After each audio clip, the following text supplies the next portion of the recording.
옛날 옛적, 해가 서산능선을 붉게 물들이며 저물어갈 무렵, 한적한 조선의 어느 시골 마을에 저녁 짖는 연기가 모락모락 피어올랐습니다. 공터를 뛰노는 아이들의 해맑은 웃음소리와 동네 떠돌이 개들이 짖는 소리가 평화로운 분위기를 더해주었지요. 마을 어귀 너른 터에 자리 잡은 한 부잣집, 그 기와 대문 안쪽 마당에서는 고된 하루 일과를 마친 사내 하나가 땀을 훔치고 있었습니다. 그의 이름은 두복, 나이는 어느덧 20해를 훌쩍 넘겨 30을 바라보는 노총각이었답니다. 두복은 본디 몰락한 양반 가문의 자손이었습니다. 증조부 시절까지만 해도 꽤나 의세를 떨치던 집안이었으나 부친 대에 이르러 가세가 급격히 기울었지요. 설상가상으로 두복이 채 10살이 되기 전에 부모님마저 연이어 세상을 뜨니 혈혈단신 남겨진 어린 두복에게 남은 길은 남의 집머슴살이뿐이었습니다. 어릴 적 어깨너머로 긁게나 읽었던 기억은 희미해졌고 그의 투박한 손에는 굳은 살만이 세월처럼 박여갔습니다. 그리하여 두복은 강 부잣집에서 머슴으로 10수년째 묵묵히 일하고 있었습니다. 비록 신세는 처량했으나 두복의 심성은 하늘이 내린 듯 곱고 따뜻했습니다. 자신의 끼니를 덜어 배고픈 아이에게 건네기 일쑤였고 끙끙거리며 무거운 짐을 나르는 노파를 보면 제 일처럼 달려가 거들었지요. 겨울이면 집신이 다 떨어진 동네 아이에게 자신의 얼마 안 되는 집신을 내어주기도 했습니다. 그의 이런 마음 씀씀이를 두고 마을 사람들은 수군거렸습니다. 어이구, 저리도 사람이 맹하니 물러터져서야 제 앞가림이나 하겠나? 착한 것도 좋지만 두복이 저 친구는 너무 미련해. 그러니 저 나이가 되도록 변변한 미천 마련도 못해서 장가도 못 갔지. 사람들은 아무렇지도 않게 두복의 가장 큰 그늘을 가지고 험담을 일삼았어요. 30줄에 들어선 사내가 홀몸인 것은 그 시절 흔치 않은 일이었으니까요. 번듯한 집안도 모아둔 재산도 없는 머슴살이 신세의 두복에게 선뜻 딸을 주려는 이는 없었습니다. 중매쟁이 노파조차 그에게는 눈길 한 번 주지 않았고 아주 가끔 두복의 번듯한 외모에 끌린 처녀가 마음을 두었다가도 이내 주변의 반대에 부딪혀 돌아서고 말았습니다. 고생길이 훤히 보이는데 굳이 왜 그 구렁텅이로 들어가느냐. 사정이 이러하니 두복은 서러움이 북받쳤습니다. 고된 노동 끝에 홀로 잠자리에 누워 휘영청 밝은 달을 바라볼 때면 사랑하는 이를 만나 자신을 닮은 자식 낳아 오순도순 사는 소박한 행복을 꿈꾸지 않은 날이 없었습니다. 그러나 이내 고개를 저으며 자신의 처지를 받아들여야만 했지요. 나도 참 욕심이 과하지. 가진 것 하나 없이 이리 비루하게 사는데 내 처지에 누구 신세를 망치려고 배필을 찾는단 말인가. 쪼들리며 힘겹게 사는 것은 나 하나로 족하지. 그렇다고 두복이 늘 자신의 신세를 한탄하며 허투루 사는 사내는 아니었습니다. 그는 누구보다 성실했지요. 새벽달이 울기 전에 일어나 마당을 쓸고 소여물을 끓이고 계절에 따라 논밭으로 나가 허리가 휘도록 일했습니다. 특히 나무하는 일에는 누구보다 부지런했기에 다른 머슴들에게는 잔소리를 하던 강 부자조차 두복에게는 별다른 말을 하지 않았어요. 두복이는 남들보다 더 먼 산까지 올라가 지게 가득 마른 장작을 해오는 것을 게을리하지 않았습니다. 오직 맡은 바 소임을 다하려는 우직함이 바로 그의 천성이었습니다. 변변찮은 단칸 초가집이 그의 세상 전부였지만 그는 그 안에서 흐트러지지 않으려 애썼습니다. 비록 누더기 같은 옷일지언정 틈틈이 기워 입었고 잠자리는 늘 정갈하게 정리했지요. 몰락했을지언정 선비 집안의 피가 흐름을 잊지 않으려는 마지막 자존심 같은 것이었습니다. 다만 가슴 한편에는 외로움과 함께 어쩌면 영영 혼자일지도 모른다는 막연한 불안감이 희미한 그림자처럼 드리워져 있었습니다. 그러던 어느 날 아침, 그날따라 두복은 몸이 천근만근이었습니다. 며칠간 이어진 가을거지 뒤끝이라 그런지 아니면 스산한 바람 탓인지 평소처럼 먼 산까지 나무하러 갈 기운이 나지 않았습니다. 오늘은 어쩐지 몸이 좋지 않으니 먼 산까지 가지 말고 마을 뒤편 나지막한 야산에서 쉬엄쉬엄 나무를 해야겠구나. 그는 지게를 둘러매고 마을 뒤편의 야산으로 발걸음을 옮겼지요. 사람들의 발길이 뜸한 그곳에는 양지바른 공터가 하나 있었는데 따사로운 가을 햇살이 솔가지 사이로 부서져 내리고 있었어요. 두복은 오랜만에 느껴보는 한적함에 숨을 크게 쉬면을 하던 대로 지게를 커다란 소나무 아래 세워두고 익숙하게 도끼질을 시작했습니다. 그렇게 한나절 가까이 땀을 흘리며 나무를 하다 보니 어느덧 점심때가 되어 있었지요. 두복은 이마에 땀을 소매로 훔치고는 지게 옆에 털썩 주저앉아 김치 몇 조각과 된장, 그리고 거친 보리밥이 전부인 소박한 도시락을 꺼냈습니다. 늘 먹는 찬이었지만 시장기가 돌아 허겁지겁 숟가락을 들려던 찰나였지요. 어이쿠, 깜짝이야. 두복이 깜짝 놀라며 뒤로 나자빠졌습니다. 어느새 그의 바로 옆에 백발이 성성한 노인 한 분이 다가와 앉아 있었기 때문이었어요. 햇볕에 그을린 얼굴에는 깊은 주름이 가득했지만 눈빛만은 형형했고 허름하나 깨끗한 무명옷 차림새에서는 어딘지 모를 기품이 느껴졌습니다. 아니 어르신, 어느 틈에 이리 곁에 다가와 계셨습니까? 헌데 노인은 그런 두복에게는 관심이 없다는 듯 오직 그 앞에 놓인 음식만을 뚫어져라 바라보고 있었지요. 배가 몹시 고파 보이는 노인을 두고 혼자 음식을 먹는 것이 예의가 아니라고 생각한 두복은 잠시 머뭇거리다가 자신의 도시락을 조심스럽게 내밀었습니다. 어르신. 몹시도 시장에 보이시는 참인데 마침 제가 식사 중이었으니 변변찮지만 욕이라도 좀 하시지요. 그러자 노인은 희미하게 미소를 지으며 손사래를 쳤습니다. 괜찮네. 젊은이 먹을 양식인데 내가 어찌 빼앗아 먹겠는가. 보아하니 그거 혼자 먹기에도 부족한 양인 듯 싶으니 나는 개념치 말고 어서 마저 들게나. 그러나 두복은 노인의 지쳐 보이는 행색과 마른 입술이 안쓰러워 보였습니다. 아닙니다. 어르신. 저는 늘 먹는 끼니인거려. 함께 나누면 더 좋지 않겠습니까? 부디 사양 마시고 드십시오. 두복의 거듭된 권유에 노인은 더는 사양하지 않고 고개를 끄덕였습니다. 하하, 이거 참 고맙구려. 젊은이. 두복은 커다랗고 두툼한 나뭇잎을 몇 장 겹쳐 따온 뒤 밥을 반쯤 덜어 김치와 된장을 조금씩 얹어 노인에게 공손히 건넸지요. 노인은 말없이 밥을 받아들고는 마치 며칠 굶은 사람처럼 허겁지겁 먹기 시작했습니다. 단숨에 밥을 비운 노인은 만족스러운 표정으로 숨을 고르더니 두복을 찬찬히 뜯어보았습니다. 젊은이, 참으로 심성이 곱구먼. 이리 팍팍한 세상에 자기 먹을 것을 선뜻 내어주는 이가 흔치 않은데 말일세. 어이구, 별 말씀을요.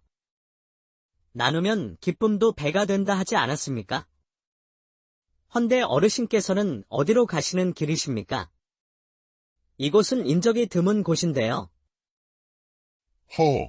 그저 발길 닿는 대로 가는 늙은일세. 그런데 젊은이는 보아하니 나이가 적지 않아 보이는데 아직 혼자인가? 느닷없는 노인의 물음에 두복은 얼굴이 살짝 붉어졌지만 숨길 일도 아니었기에 솔직하게 대답했습니다. 어르신. 변변찮은 머슴살이라 어느덧 서른이 코앞인데 아직 배필을 만나지 못했습니다. 부모님은 다 건강히 계시고.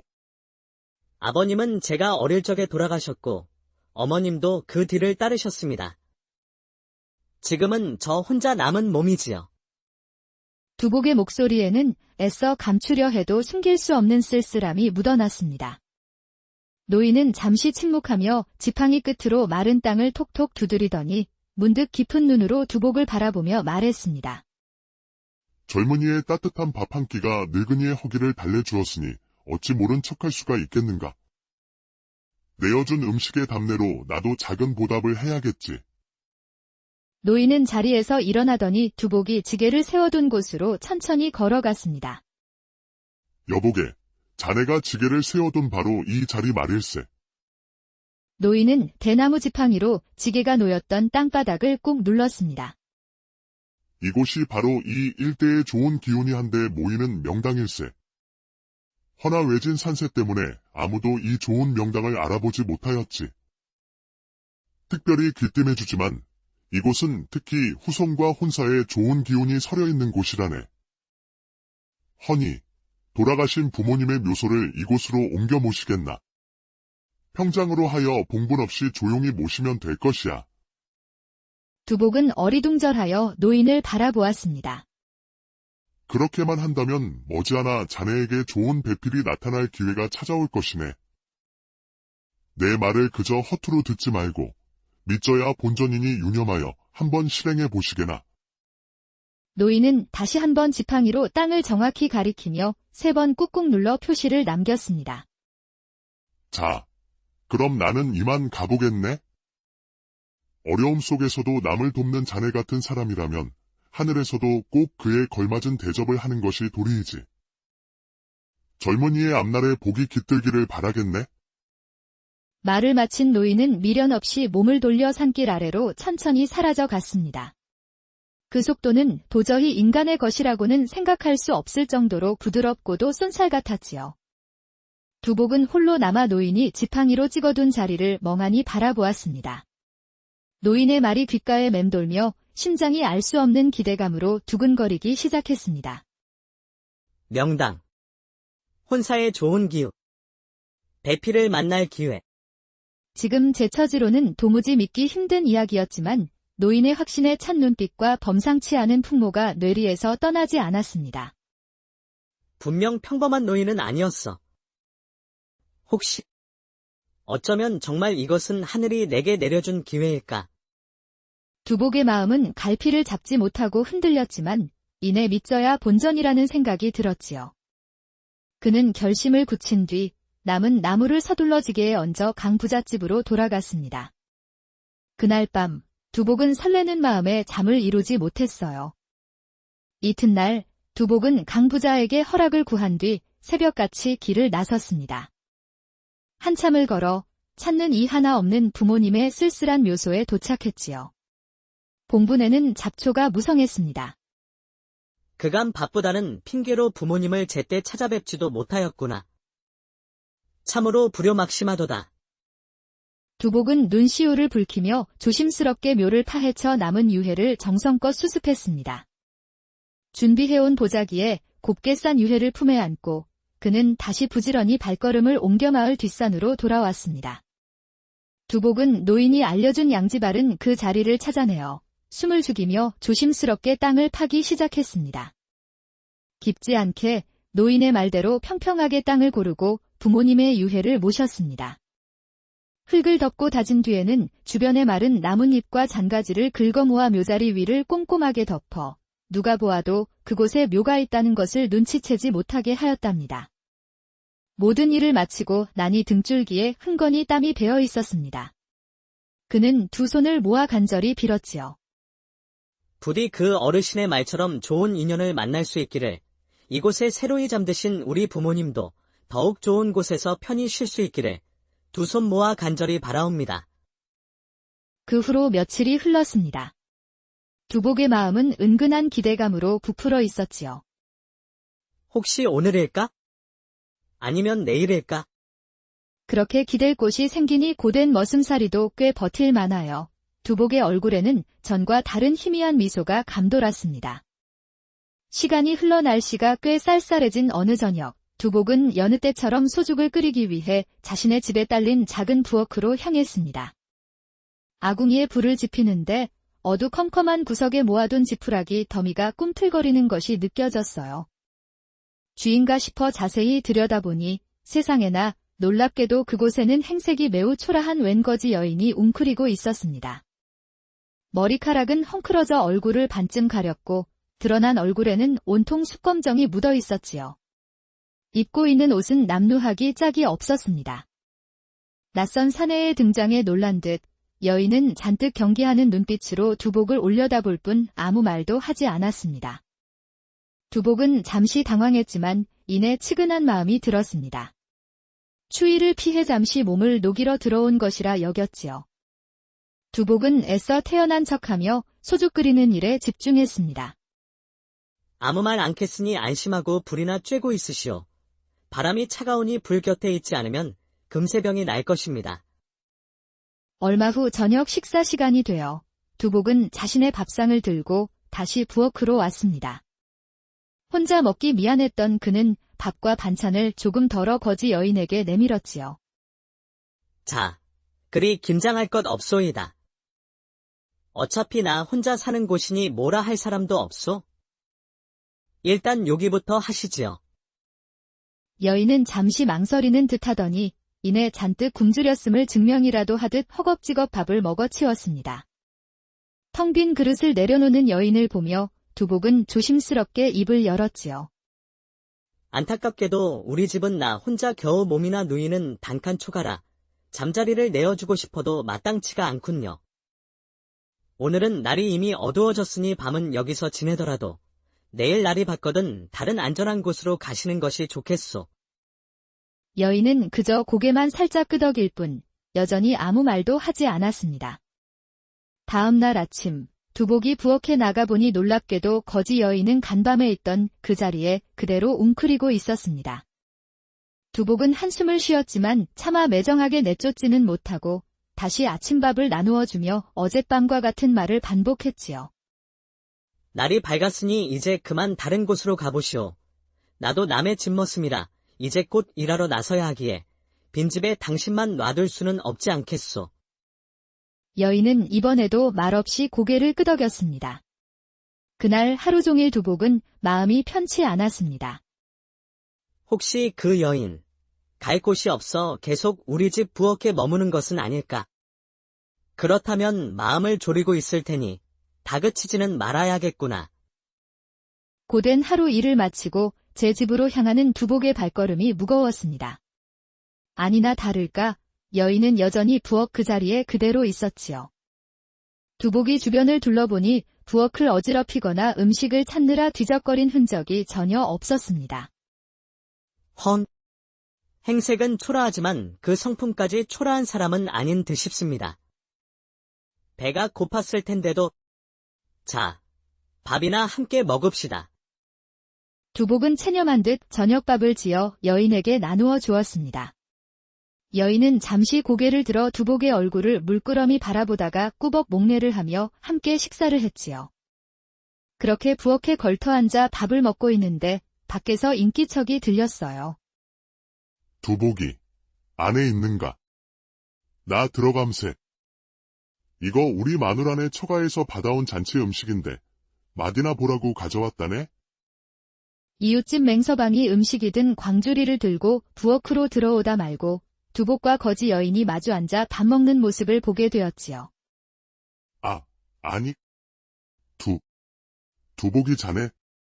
맹서방은 눈을 휘둥그레 뜨더니 두복이 무슨 말을 하기도 전에 몸을 돌려 슬금슬금 자리를 피했습니다. 이거 실례했구먼. 그럼 다음에 다시 이야기하세나. 입이 가볍기로 유명했던 맹서방이 다녀간 다음 날 마을에 이상한 소문이 돌기 시작했습니다. 글쎄, 강 부잣집 멋은 사는 그 노총각 두복이가 말이야. 장가를 들었다지 뭐야? 뭐? 그제 앞가림도 못하는 바보가 무슨 수로? 간밤에 맹서방이 제 두 눈으로 똑똑히 보았다지 않겠어? 웬 거짓골을 한 여인을 데려와 살림을 차렸다나 봐.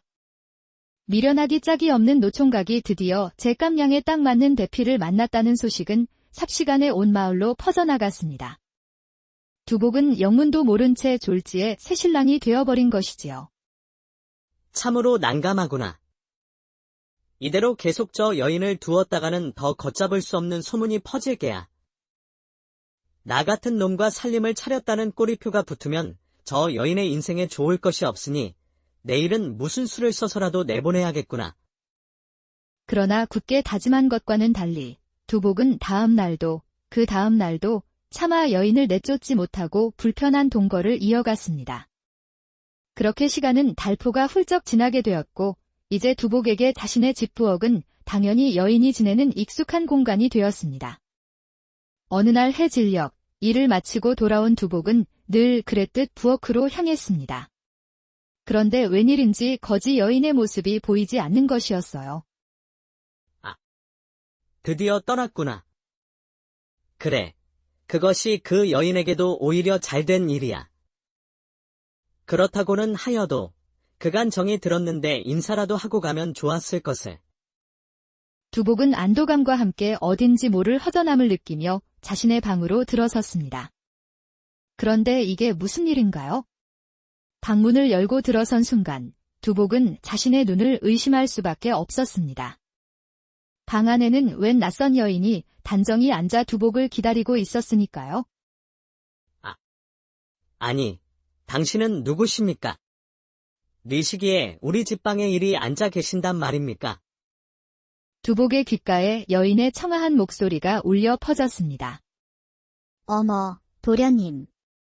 아무리 제가 검댕을 벗고 궁상맞은 몰골을 벗어던졌다 하여 이리도 저를 알아보지 못하시는 것이옵니까? 제가 당신 같은 여인을 어찌 알겠습니까?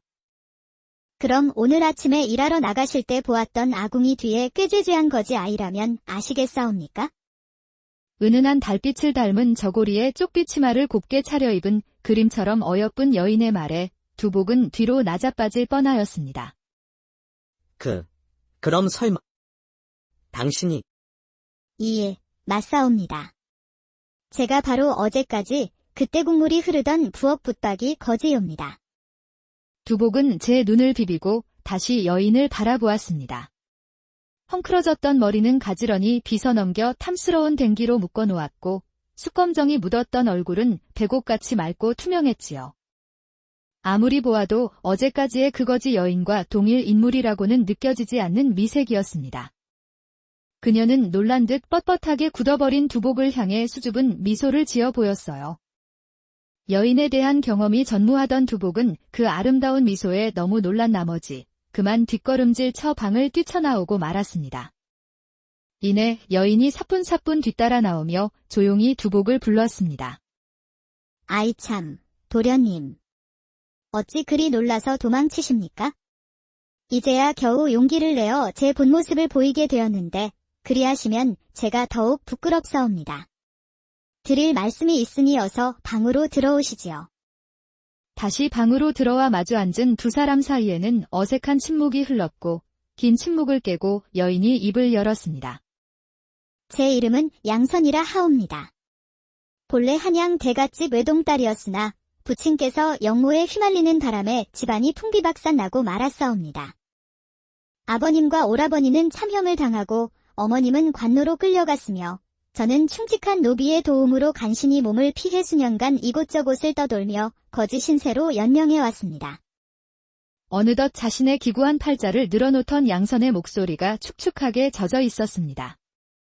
희망도 없이 전전하는 것도 부질없다 싶어 곧 스스로 목숨을 끊으려던 참이었습니다. 헌데 이곳에서 유일하게 제게 따뜻한 손길을 베푼 도련님의 온정을 며칠 동안 받고 나니 어쩐지 다시 일어설 기운이 생겼습니다.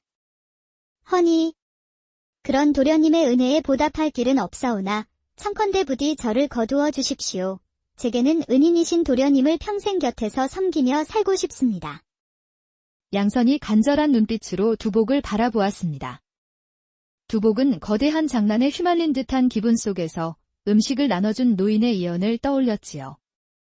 모든 것이 꿈결처럼 느껴졌지만 양선의 기구한 처지와 그 간절한 눈빛을 도저히 외면할 수는 없었습니다. 또한 짧은 시간이었지만 이미 자신 역시 그녀에게 정이 들었음을 깨달았지요. 그녀가 보이지 않을 때 마음 한편에 깔리던 아쉬움이 그 증거였습니다.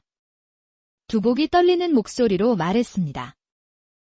양선 낭자, 부족하기 짝이 없는 저 같은 놈에게 그러한 말씀은 참으로 과분한 것이오. 허나 어느새 낭자를 마음에 품고 있음을 오늘 깨닫게 되었소. 낭자의 뜻이 정녕 그러하다면 저 또한 낭자를 반려로 맞아 평생을 함께하는 것에 추후의 거리낌도 없소이다. 그리하여 두 사람은 서로를 바라보며 밝게 미소를 지었습니다. 그날 밤 두 사람은 정화수 한 그릇을 떠놓고 조촐하지만 진심 어린 혼례를 올렸습니다. 화려한 예물도 떠들썩한 잔치도 없었지만 서로의 눈을 바라보는 두 사람의 마음은 그 무엇보다 깊고 단단하게 이어져 있었답니다. 며칠 뒤 두복이 혼인했다는 소문은 기정사실이 되었습니다. 그간 꾀죄죄한 거지 여인을 집에 들였다며 두복을 비웃던 사람들은 마당에 나와 빨래를 널고 있는 아리따운 양선을 보고는 그만 아연실색하고 말았지요. 어느덧 이 소식이 강 부자의 귀에도 들어갔고 그는 가진 것 없는 제 집머슴에게 어찌 그런 옛날 옛적 해가 서산 능선을 붉게 물들이며 저물어갈 무렵 한적한 조선의 어느 시골 마을에 저녁 짖는 연기가 모락모락 피어올랐습니다. 공터를 뛰노는 아이들의 해맑은 웃음소리와 동네 떠돌이 개들이 짖는 소리가 평화로운 분위기를 더해주었지요. 마을 어귀 너른 터에 자리 잡은 한 부잣집, 그 기와 대문 안쪽 마당에서는 고된 하루 일과를 마친 사내 하나가 땀을 훔치고 있었습니다. 그의 이름은 두복, 나이는 어느덧 20해를 훌쩍 넘겨 30을 바라보는 노총각이었답니다. 두복은 본디 몰락한 양반 가문의 자손이었습니다. 증조부 시절까지만 해도 꽤나 위세를 떨치던 집안이었으나 부친대에 이르러 가세가 급격히 기울었지요. 설상가상으로 두복이 채 10살이 되기 전에 부모님마저 연이어 세상을 뜨니 혈혈단신 남겨진 어린 두복에게 남은 길은 남의 집머슴살이뿐이었습니다. 어릴 적 어깨너머로 긁게나 읽었던 기억은 희미해졌고 그의 투박한 손에는 굳은 살만이 세월처럼 박여갔습니다.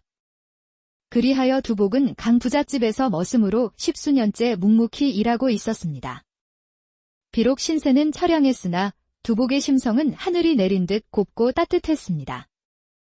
자신의 끼니를 덜어 배고픈 아이에게 건네기 일쑤였고 끙끙거리며 무거운 짐을 나르는 노파를 보면 제 일처럼 달려가 거들었지요. 겨울이면 집신이 다 떨어진 동네 아이에게 자신의 얼마 안 되는 집신을 내어주기도 했습니다. 그의 이런 마음 씀씀이를 두고 마을 사람들은 수군거렸습니다. 어이구, 저리도 사람이 맹하니 물러터져서야 제 앞가림이나 하겠나? 착한 것도 좋지만 두복이 저 친구는 너무 미련해. 그러니 저 나이가 되도록 변변한 미천 마련도 못해서 장가도 못 갔지. 사람들은 아무렇지도 않게 두복의 가장 큰 그늘을 가지고 험담을 일삼았어요. 30줄에 들어선 사내가 홀몸인 것은 그 시절 흔치 않은 일이었으니까요. 번듯한 집안도 모아둔 재산도 없는 머슴살이 신세의 두복에게 선뜻 딸을 주려는 이는 없었습니다. 중매쟁이 노파조차 그에게는 눈길 한 번 주지 않았고 아주 가끔 두복의 번듯한 외모에 끌린 처녀가 마음을 두었다가도 이내 주변의 반대에 부딪혀 돌아서고 말았습니다. 고생길이 훤히 보이는데 굳이 왜 그 구렁텅이로 들어가느냐. 사정이 이러하니 두복은 서러움이 북받쳤습니다. 고된 노동 끝에 홀로 잠자리에 누워 휘영청 밝은 달을 바라볼 때면 사랑하는 이를 만나 자신을 닮은 자식 낳아 오순도순 사는 소박한 행복을 꿈꾸지 않은 날이 없었습니다. 그러나 이내 고개를 저으며 자신의 처지를 받아들여야만 했지요. 나도 참 욕심이 과하지. 가진 것 하나 없이 일이 비루하게 사는데 내 처지에 누구 신세를 망치려고 배필을 찾는단 말인가. 쪼들리며 힘겹게 사는 것은 나 하나로 족하지. 그렇다고 두복이 늘 자신의 신세를 한탄하며 허투루 사는 사내는 아니었습니다. 그는 누구보다 성실했지요. 새벽달이 울기 전에 일어나 마당을 쓸고 소여물을 끓이고 계절에 따라 논밭으로 나가 허리가 휘도록 일했습니다. 특히 나무하는 일에는 누구보다 부지런했기에 다른 머슴들에게는 잔소리를 하던 강 부자조차 두복에게는 별다른 말을 하지 않았어요. 두복이는 남들보다 더 먼 산까지 올라가 지게 가득 마른 장작을 해오는 것을 게을리하지 않았습니다. 오직 맡은 바 소임을 다하려는 우직함이 바로 그의 천성이었습니다. 변변찮은 단칸 초가집이 그의 세상 전부였지만 그는 그 안에서 흐트러지지 않으려 애썼습니다. 비록 누더기 같은 옷일지언정 틈틈이 기워 입었고 잠자리는 늘 정갈하게 정리했지요. 몰락했을지언정 선비 집안의 피가 흐름을 잊지 않으려는 마지막 자존심 같은 것이었습니다. 다만 가슴 한편에는 외로움과 함께 어쩌면 영영 혼자일지도 모른다는 막연한 불안감이 희미한 그림자처럼 드리워져 있었습니다. 그러던 어느 날 아침, 그날따라 두복은 몸이 천근만근이었습니다. 며칠간 이어진 가을거지 뒤끝이라 그런지 아니면 스산한 바람 탓인지 평소처럼 먼 산까지 나무하러 갈 기운이 나지 않았습니다. 오늘은 어쩐지 몸이 좋지 않으니 먼 산까지 가지 말고 마을 뒤편 나지막한 야산에서 쉬엄쉬엄 나무를 해야겠구나. 그는 지게를 둘러매고 마을 뒤편의 야산으로 발걸음을 옮겼지요. 사람들의 발길이 뜸한 그곳에는 양지바른 공터가 하나 있었는데 따사로운 가을 햇살이 솔가지 사이로 부서져 내리고 있었어요. 두복은 오랜만에 느껴보는 한적함에 숨을 크게 쉬면을 하던 대로 지게를 커다란 소나무 아래 세워두고 익숙하게 도끼질을 시작했습니다. 그렇게 한나절 가까이 땀을 흘리며 나무를 하다 보니 어느덧 점심때가 되어 있었지요. 두복은 이마에 땀을 소매로 훔치고는 지게 옆에 털썩 주저앉아 김치 몇 조각과 된장, 그리고 거친 보리밥이 전부인 소박한 도시락을 꺼냈습니다. 늘 먹는 찬이었지만 시장기가 돌아 허겁지겁 숟가락을 들려던 찰나였지요. 어이쿠, 깜짝이야. 두복이 깜짝 놀라며 뒤로 나자빠졌습니다. 어느새 그의 바로 옆에 백발이 성성한 노인 한 분이 다가와 앉아 있었기 때문이었어요. 햇볕에 그을린 얼굴에는 깊은 주름이 가득했지만 눈빛만은 형형했고 허름하나 깨끗한 무명옷 차림새에서는 어딘지 모를 기품이 느껴졌습니다. 아니 어르신, 어느 틈에 이리 곁에 다가와 계셨습니까? 헌데 노인은 그런 두복에게는 관심이 없다는 듯 오직 그 앞에 놓인 음식만을 뚫어져라 바라보고 있었지요. 배가 몹시 고파 보이는 노인을 두고 혼자 음식을 먹는 것이 예의가 아니라고 생각한 두복은 잠시 머뭇거리다가 자신의 도시락을 조심스럽게 내밀었습니다. 어르신. 몹시도 시장에 보이시는 참인데 마침 제가 식사 중이었으니 변변찮지만 욕이라도 좀 하시지요. 그러자 노인은 희미하게 미소를 지으며 손사래를 쳤습니다. 괜찮네. 젊은이 먹을 양식인데 내가 어찌 빼앗아 먹겠는가. 보아하니 그거 혼자 먹기에도 부족한 양인 듯싶으니 나는 개념치 말고 어서 마저 들게나. 그러나 두복은 노인의 지쳐 보이는 행색과 마른 입술이 안쓰러워 보였습니다. 아닙니다, 어르신. 저는 늘 먹는 끼니인거려. 함께 나누면 더 좋지 않겠습니까? 부디 사양 마시고 드십시오. 두복의 거듭된 권유에 노인은 더는 사양하지 않고 고개를 끄덕였습니다. 하하, 이거 참 고맙구려. 젊은이. 두복은 커다랗고 두툼한 나뭇잎을 몇 장 겹쳐 따온 뒤 밥을 반쯤 덜어 김치와 된장을 조금씩 얹어 노인에게 공손히 건넸지요. 노인은 말없이 밥을 받아들고는 마치 며칠 굶은 사람처럼 허겁지겁 먹기 시작했습니다. 단숨에 밥을 비운 노인은 만족스러운 표정으로 숨을 고르더니 두복을 찬찬히 뜯어보았습니다. 젊은이, 참으로 심성이 곱구먼. 이리 팍팍한 세상에 자기 먹을 것을 선뜻 내어주는 이가 흔치 않은데 말일세. 어이구, 별 말씀을요. 나누면 기쁨도 배가 된다 하지 않았습니까? 헌데 어르신께서는 어디로 가시는 길이십니까? 이곳은 인적이 드문 곳인데요. 그저 발길 닿는 대로 가는 늙은일세. 그런데 젊은이는 보아하니 나이가 적지 않아 보이는데 아직 혼자인가? 느닷없는 노인의 물음에 두복은 얼굴이 살짝 붉어졌지만 숨길 일도 아니었기에 솔직하게 대답했습니다. 어르신. 변변찮은 머슴살이라 어느덧 서른이 코앞인데 아직 배필을 만나지 못했습니다. 부모님은 다 건강히 계시고. 아버님은 제가 어릴 적에 돌아가셨고 어머님도 그 뒤를 따르셨습니다. 지금은 저 혼자 남은 몸이지요. 두복의 목소리에는 애써 감추려 해도 숨길 수 없는 쓸쓸함이 묻어났습니다. 노인은 잠시 침묵하며 지팡이 끝으로 마른 땅을 톡톡 두드리더니 문득 깊은 눈으로 두복을 바라보며 말했습니다. 젊은이의 따뜻한 밥 한 끼가 늙은이의 허기를 달래주었으니 어찌 모른 척할 수가 있겠는가. 내어준 음식의 답례로 나도 작은 보답을 해야겠지. 노인은 자리에서 일어나더니 두복이 지게를 세워둔 곳으로 천천히 걸어갔습니다. 여보게, 자네가 지게를 세워둔 바로 이 자리 말일세. 노인은 대나무 지팡이로 지게가 놓였던 땅바닥을 꾹 눌렀습니다. 이곳이 바로 이 일대의 좋은 기운이 한데 모이는 명당일세. 허나 외진 산세 때문에 아무도 이 좋은 명당을 알아보지 못하였지. 특별히 귀띔해주지만 이곳은 특히 후손과 혼사에 좋은 기운이 서려있는 곳이라네. 허니, 돌아가신 부모님의 묘소를 이곳으로 옮겨 모시겠나. 형장으로 하여 봉분 없이 조용히 모시면 될 것이야. 두복은 어리둥절하여 노인을 바라보았습니다. 그렇게만 한다면 머지않아 자네에게 좋은 배필이 나타날 기회가 찾아올 것이네. 내 말을 그저 허투루 듣지 말고 믿져야 본전이니 유념하여 한번 실행해 보시게나. 노인은 다시 한번 지팡이로 땅을 정확히 가리키며 3번 꾹꾹 눌러 표시를 남겼습니다. 자, 그럼 나는 이만 가보겠네. 어려움 속에서도 남을 돕는 자네 같은 사람이라면 하늘에서도 꼭 그에 걸맞은 대접을 하는 것이 도리이지. 젊은이의 앞날에 복이 깃들기를 바라겠네. 말을 마친 노인은 미련 없이 몸을 돌려 산길 아래로 천천히 사라져 갔습니다. 그 속도는 도저히 인간의 것이라고는 생각할 수 없을 정도로 부드럽고도 쏜살 같았지요. 두복은 홀로 남아 노인이 지팡이로 찍어둔 자리를 멍하니 바라보았습니다.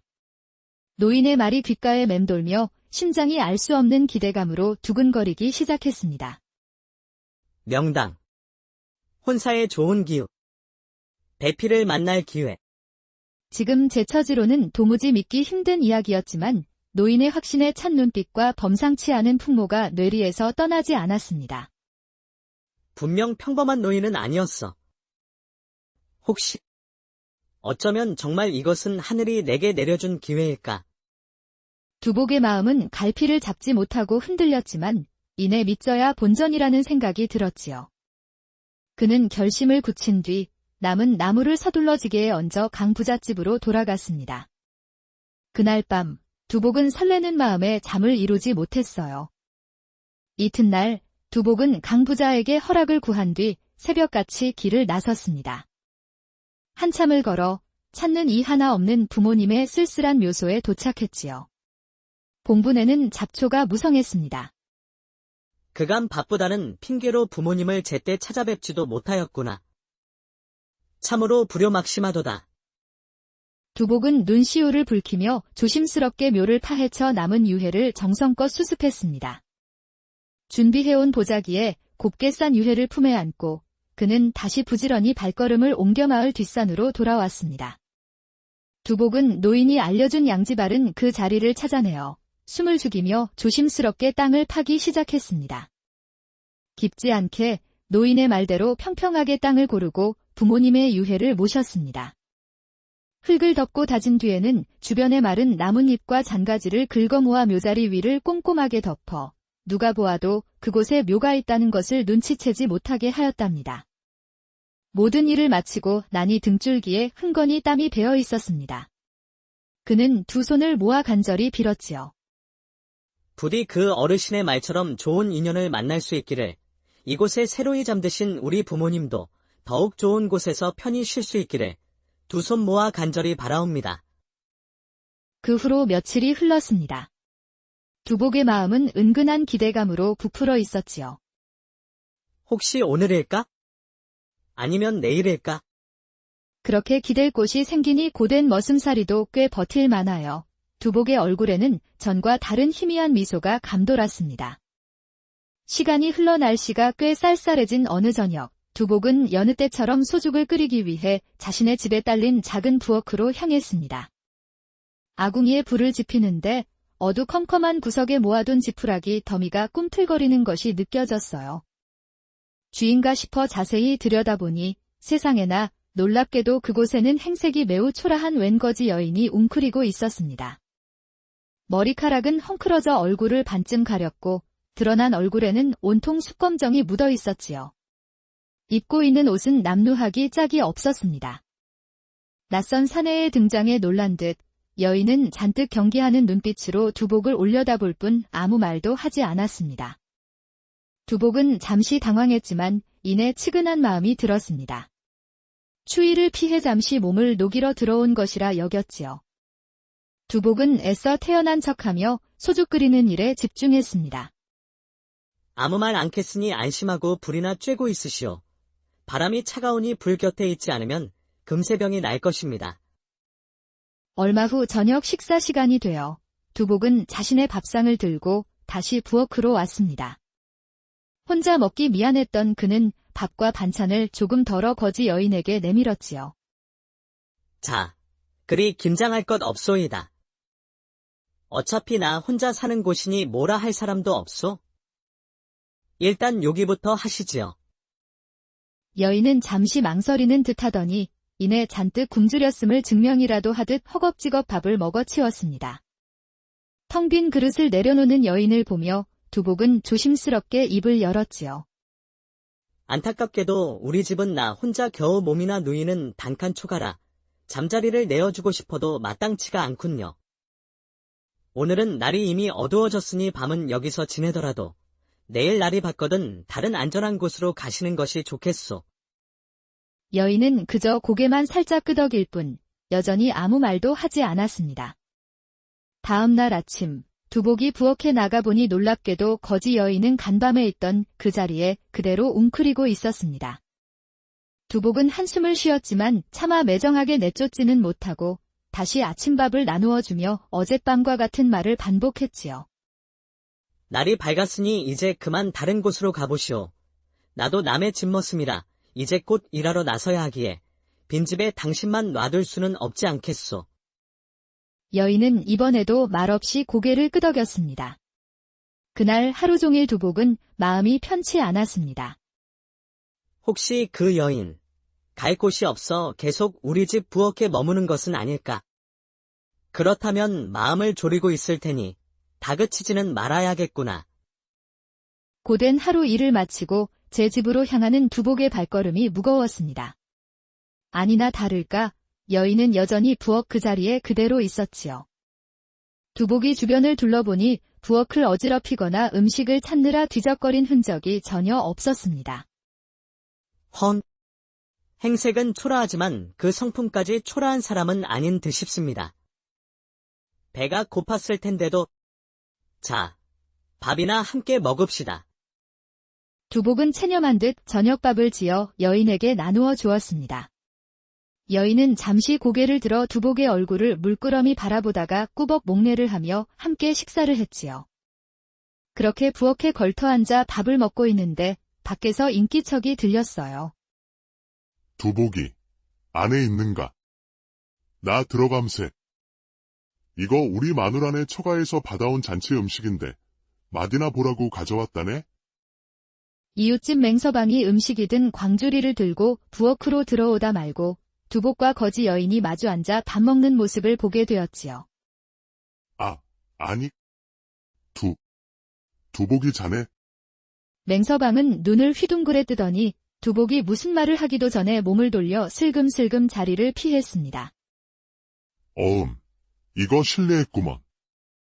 그럼 다음에 다시 이야기하세나. 입이 가볍기로 유명했던 맹서방이 다녀간 다음 날 마을에 이상한 소문이 돌기 시작했습니다. 글쎄, 강 부잣집 멋은 사는 그 노총각 두복이가 말이야. 장가를 들었다지 뭐야? 그제 앞가림도 못하는 바보가 무슨 수로. 간밤에 맹서방이 제 두 눈으로 똑똑히 보았다지 않겠어? 웬 거짓골을 한 여인을 데려와 살림을 차렸다나 봐. 미련하기 짝이 없는 노총각이 드디어 제 깜냥에 딱 맞는 대피를 만났다는 소식은 삽시간에 온 마을로 퍼져나갔습니다. 두복은 영문도 모른 채 졸지에 새신랑이 되어버린 것이지요. 참으로 난감하구나. 이대로 계속 저 여인을 두었다가는 더 걷잡을 수 없는 소문이 퍼질 게야. 나 같은 놈과 살림을 차렸다는 꼬리표가 붙으면 저 여인의 인생에 좋을 것이 없으니 내일은 무슨 수를 써서라도 내보내야겠구나. 그러나 굳게 다짐한 것과는 달리 두복은 다음 날도 그 다음 날도 차마 여인을 내쫓지 못하고 불편한 동거를 이어갔습니다. 그렇게 시간은 달포가 훌쩍 지나게 되었고 이제 두복에게 자신의 집 부엌은 당연히 여인이 지내는 익숙한 공간이 되었습니다. 어느 날 해질녘 일을 마치고 돌아온 두복은 늘 그랬듯 부엌으로 향했습니다. 그런데 웬일인지 거지 여인의 모습이 보이지 않는 것이었어요. 드디어 떠났구나. 그래, 그것이 그 여인에게도 오히려 잘된 일이야. 그렇다고는 하여도 그간 정이 들었는데 인사라도 하고 가면 좋았을 것을. 두복은 안도감과 함께 어딘지 모를 허전함을 느끼며 자신의 방으로 들어섰습니다. 그런데 이게 무슨 일인가요? 방문을 열고 들어선 순간 두복은 자신의 눈을 의심할 수밖에 없었습니다. 방 안에는 웬 낯선 여인이 단정히 앉아 두복을 기다리고 있었으니까요. 아니, 당신은 누구십니까? 네 시기에 우리 집방에 이리 앉아 계신단 말입니까? 두복의 귓가에 여인의 청아한 목소리가 울려 퍼졌습니다. 어머, 도련님. 아무리 제가 검댕을 벗고 궁상맞은 몰골을 벗어던졌다 하여 이리도 저를 알아보지 못하시는 것이옵니까? 제가 당신 같은 여인을 어찌 알겠습니까? 그럼 오늘 아침에 일하러 나가실 때 보았던 아궁이 뒤에 꾀죄죄한 거지 아이라면 아시겠사옵니까?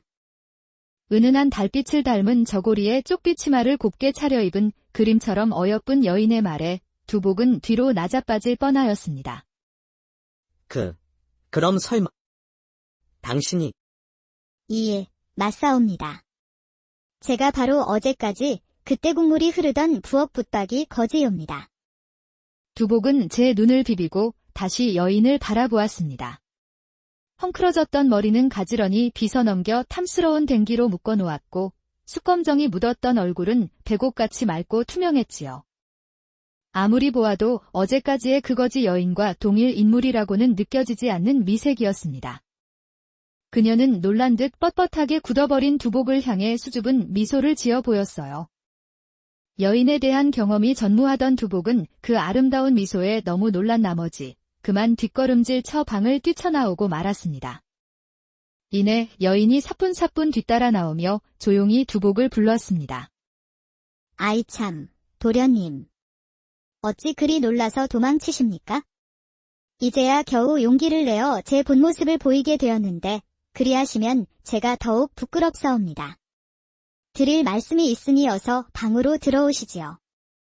다시 방으로 들어와 마주 앉은 두 사람 사이에는 어색한 침묵이 흘렀고 긴 침묵을 깨고 여인이 입을 열었습니다. 제 이름은 양선이라 하옵니다. 본래 한양 대갓집 외동딸이었으나 부친께서 영모에 휘말리는 바람에 집안이 풍비박산 나고 말았사옵니다. 아버님과 오라버니는 참형을 당하고 어머님은 관노로 끌려갔으며 저는 충직한 노비의 도움으로 간신히 몸을 피해 수년간 이곳저곳을 떠돌며 거지 신세로 연명해왔습니다. 어느덧 자신의 기구한 팔자를 늘어놓던 양선의 목소리가 축축하게 젖어 있었습니다. 희망도 없이 전전하는 것도 부질없다 싶어 곧 스스로 목숨을 끊으려던 참이었습니다. 헌데 이곳에서 유일하게 제게 따뜻한 손길을 베푼 도련님의 온정을 며칠 동안 받고 나니 어쩐지 다시 일어설 기운이 생겼습니다. 허니, 그런 도련님의 은혜에 보답할 길은 없사오나 청컨대 부디 저를 거두어 주십시오. 제게는 은인이신 도련님을 평생 곁에서 섬기며 살고 싶습니다. 양선이 간절한 눈빛으로 두복을 바라보았습니다. 두복은 거대한 장난에 휘말린 듯한 기분 속에서 음식을 나눠준 노인의 예언을 떠올렸지요. 모든 것이 꿈결처럼 느껴졌지만 양선의 기구한 처지와 그 간절한 눈빛을 도저히 외면할 수는 없었습니다. 또한 짧은 시간이었지만 이미 자신 역시 그녀에게 정이 들었음을 깨달았지요. 그녀가 보이지 않을 때 마음 한편에 깔리던 아쉬움이 그 증거였습니다. 두복이 떨리는 목소리로 말했습니다. 양선 낭자, 부족하기 짝이 없는 저 같은 놈에게 그러한 말씀은 참으로 과분한 것이오. 허나 어느새 낭자를 마음에 품고 있음을 오늘 깨닫게 되었소. 낭자의 뜻이 정녕 그러하다면 저 또한 낭자를 반려로 맞아 평생을 함께하는 것에 추후의 거리낌도 없소이다. 그리하여 두 사람은 서로를 바라보며 밝게 미소를 지었습니다. 그날 밤 두 사람은 정화수 한 그릇을 떠놓고 조촐하지만 진심 어린 혼례를 올렸습니다. 화려한 예물도 떠들썩한 잔치도 없었지만 서로의 눈을 바라보는 두 사람의 마음은 그 무엇보다 깊고 단단하게 이어져 있었답니다. 며칠 뒤 두복이 혼인했다는 소문은 기정사실이 되었습니다. 그간 꾀죄죄한 거지 여인을 집에 들였다며 두복을 비웃던 사람들은 마당에 나와 빨래를 널고 있는 아리따운 양선을 보고는 그만 아연실색하고 말았지요. 어느덧 이 소식이 강 부자의 귀에도 들어갔고 그는 가진 것 없는 제 집머슴에게 어찌 그런 옛날 옛적 해가 서산 능선을 붉게 물들이며 저물어갈 무렵 한적한 조선의 어느 시골 마을에 저녁 짖는 연기가 모락모락 피어올랐습니다. 공터를 뛰노는 아이들의 해맑은 웃음소리와 동네 떠돌이 개들이 짖는 소리가 평화로운 분위기를 더해주었지요. 마을 어귀 너른 터에 자리 잡은 한 부잣집, 그 기와 대문 안쪽 마당에서는 고된 하루 일과를 마친 사내 하나가 땀을 훔치고 있었습니다. 그의 이름은 두복, 나이는 어느덧 20해를 훌쩍 넘겨 30을 바라보는 노총각이었답니다. 두복은 본디 몰락한 양반 가문의 자손이었습니다. 증조부 시절까지만 해도 꽤나 위세를 떨치던 집안이었으나 부친대에 이르러 가세가 급격히 기울었지요. 설상가상으로 두복이 채 10살이 되기 전에 부모님마저 연이어 세상을 뜨니 혈혈단신 남겨진 어린 두복에게 남은 길은 남의 집머슴살이뿐이었습니다. 어릴 적 어깨너머로 긁게나 읽었던 기억은 희미해졌고 그의 투박한 손에는 굳은 살만이 세월처럼 박여갔습니다. 그리하여 두복은 강 부잣집에서 머슴으로 10수년째 묵묵히 일하고 있었습니다. 비록 신세는 처량했으나 두복의 심성은 하늘이 내린 듯 곱고 따뜻했습니다. 자신의 끼니를 덜어 배고픈 아이에게 건네기 일쑤였고 끙끙거리며 무거운 짐을 나르는 노파를 보면 제 일처럼 달려가 거들었지요. 겨울이면 집신이 다 떨어진 동네 아이에게 자신의 얼마 안 되는 집신을 내어주기도 했습니다. 그의 이런 마음 씀씀이를 두고 마을 사람들은 수군거렸습니다. 어이구, 저리도 사람이 맹하니 물러터져서야 제 앞가림이나 하겠나? 착한 것도 좋지만 두복이 저 친구는 너무 미련해. 그러니 저 나이가 되도록 변변한 미천 마련도 못해서 장가도 못 갔지. 사람들은 아무렇지도 않게 두복의 가장 큰 그늘을 가지고 험담을 일삼았어요. 30줄에 들어선 사내가 홀몸인 것은 그 시절 흔치 않은 일이었으니까요. 번듯한 집안도 모아둔 재산도 없는 머슴살이 신세의 두복에게 선뜻 딸을 주려는 이는 없었습니다. 중매쟁이 노파조차 그에게는 눈길 한 번 주지 않았고 아주 가끔 두복의 번듯한 외모에 끌린 처녀가 마음을 두었다가도 이내 주변의 반대에 부딪혀 돌아서고 말았습니다. 고생길이 훤히 보이는데 굳이 왜 그 구렁텅이로 들어가느냐. 사정이 이러하니 두복은 서러움이 북받쳤습니다. 고된 노동 끝에 홀로 잠자리에 누워 휘영청 밝은 달을 바라볼 때면 사랑하는 이를 만나 자신을 닮은 자식 낳아 오순도순 사는 소박한 행복을 꿈꾸지 않은 날이 없었습니다. 그러나 이내 고개를 저으며 자신의 처지를 받아들여야만 했지요. 나도 참 욕심이 과하지. 가진 것 하나 없이 이리 비루하게 사는데 내 처지에 누구 신세를 망치려고 배필을 찾는단 말인가. 쪼들리며 힘겹게 사는 것은 나 하나로 족하지. 그렇다고 두복이 늘 자신의 신세를 한탄하며 허투루 사는 사내는 아니었습니다. 그는 누구보다 성실했지요. 새벽달이 울기 전에 일어나 마당을 쓸고 소여물을 끓이고 계절에 따라 논밭으로 나가 허리가 휘도록 일했습니다. 특히 나무하는 일에는 누구보다 부지런했기에 다른 머슴들에게는 잔소리를 하던 강 부자조차 두복에게는 별다른 말을 하지 않았어요. 두복이는 남들보다 더 먼 산까지 올라가 지게 가득 마른 장작을 해오는 것을 게을리하지 않았습니다. 오직 맡은 바 소임을 다하려는 우직함이 바로 그의 천성이었습니다. 변변찮은 단칸 초가집이 그의 세상 전부였지만 그는 그 안에서 흐트러지지 않으려 애썼습니다. 비록 누더기 같은 옷일지언정 틈틈이 기워 입었고 잠자리는 늘 정갈하게 정리했지요. 몰락했을지언정 선비 집안의 피가 흐름을 잊지 않으려는 마지막 자존심 같은 것이었습니다. 다만 가슴 한편에는 외로움과 함께 어쩌면 영영 혼자일지도 모른다는 막연한 불안감이 희미한 그림자처럼 드리워져 있었습니다. 그러던 어느 날 아침, 그날따라 두복은 몸이 천근만근이었습니다. 며칠간 이어진 가을거지 뒤끝이라 그런지 아니면 스산한 바람 탓인지 평소처럼 먼 산까지 나무하러 갈 기운이 나지 않았습니다. 오늘은 어쩐지 몸이 좋지 않으니 먼 산까지 가지 말고 마을 뒤편 나지막한 야산에서 쉬엄쉬엄 나무를 해야겠구나. 그는 지게를 둘러매고 마을 뒤편의 야산으로 발걸음을 옮겼지요. 사람들의 발길이 뜸한 그곳에는 양지바른 공터가 하나 있었는데 따사로운 가을 햇살이 솔가지 사이로 부서져 내리고 있었어요. 두복은 오랜만에 느껴보는 한적함에 숨을 크게 쉬면을 하던 대로 지게를 커다란 소나무 아래 세워두고 익숙하게 도끼질을 시작했습니다. 그렇게 한나절 가까이 땀을 흘리며 나무를 하다 보니 어느덧 점심때가 되어 있었지요. 두복은 이마에 땀을 소매로 훔치고는 지게 옆에 털썩 주저앉아 김치 몇 조각과 된장, 그리고 거친 보리밥이 전부인 소박한 도시락을 꺼냈습니다. 늘 먹는 찬이었지만 시장기가 돌아 허겁지겁 숟가락을 들려던 찰나였지요. 어이쿠, 깜짝이야. 두복이 깜짝 놀라며 뒤로 나자빠졌습니다. 어느새 그의 바로 옆에 백발이 성성한 노인 한 분이 다가와 앉아 있었기 때문이었어요. 햇볕에 그을린 얼굴에는 깊은 주름이 가득했지만 눈빛만은 형형했고 허름하나 깨끗한 무명옷 차림새에서는 어딘지 모를 기품이 느껴졌습니다.